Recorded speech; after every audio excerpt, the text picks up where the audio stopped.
Welcome back. Today we are talking about quitting, or more specifically, knowing when to quit.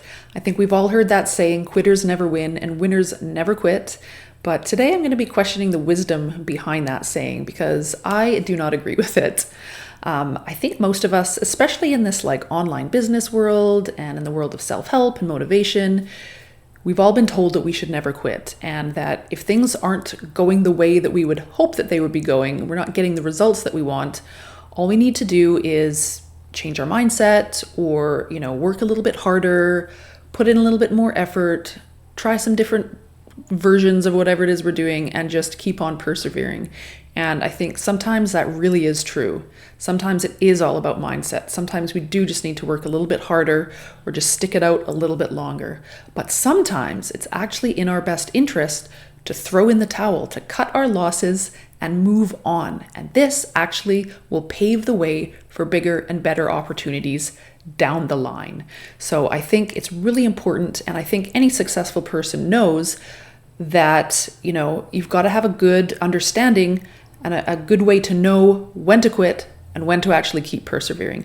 So that is what we're going to talk about today, how to actually know when to quit and persevere, because sometimes it can be really tricky to know whether, success is just around the corner if we keep going, or if we are beating a dead horse and we really do need to cut our losses and move on.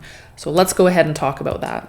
If you're new around here, my name is Rachel Harrison-Sund, and I help people to create and sell journals, planners, notebooks, and more on the Kindle Direct publishing platform. If that sounds interesting to you, then please subscribe to this channel and hit the bell so you can be notified every time I make one of these videos, which is each and every Monday. All right, so firstly, nobody but you can answer this question. Nobody. Sometimes we might get some well-meaning loved ones who might tell you that you should quit something when really you should just keep going.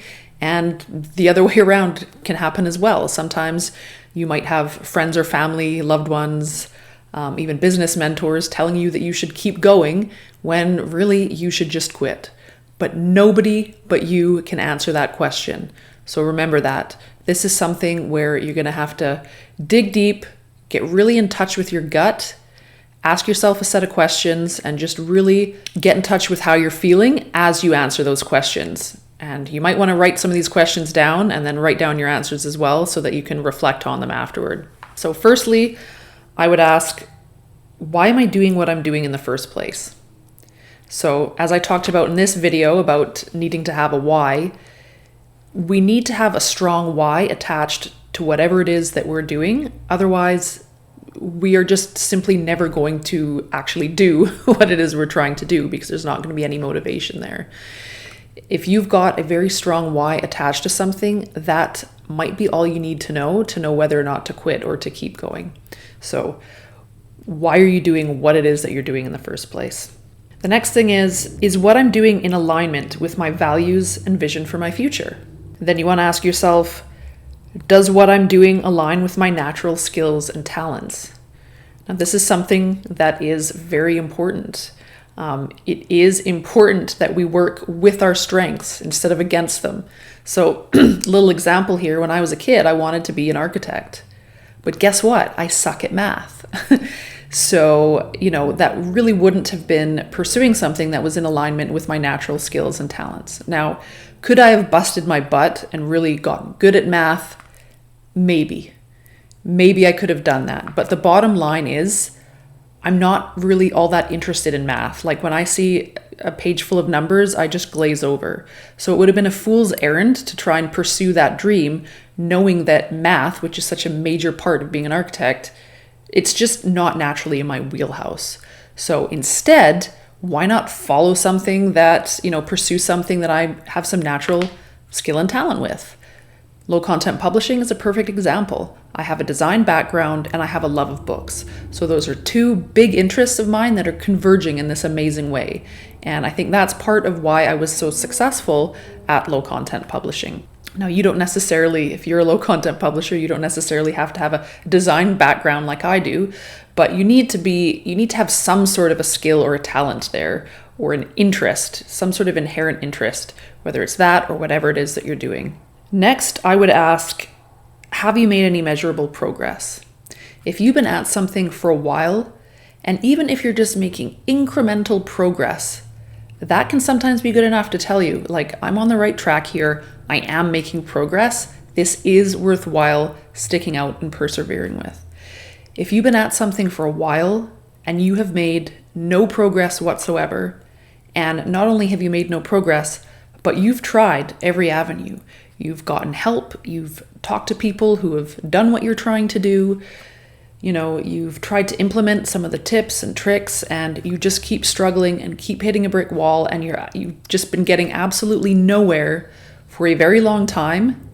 This might be a sign that it is time to throw in the towel and find something else that, going back to the previous point, that maybe your skills and talents and interests are a little bit more aligned with. The next thing is, how much time, effort, and money are you willing to spend? Sometimes it can take a long time to reach the goals that we set for ourselves, and you should know this from the outset. If you knew right now that it was going to take 5 years to get to where you want to go, are you willing to put in that time? If you knew that you would have to invest a few $100 or a couple $1,000, filling in some of your knowledge gaps, taking an online course, hiring a coach, all of those things. If you knew that you were going to spend $500 or $1,000 or $2,000 on that, is that something you're okay with? You should know from the outset how much time, how much effort, and how much money you are willing to spend on something before you cut your losses. Now, investors, they do this all the time. It's called a stop loss.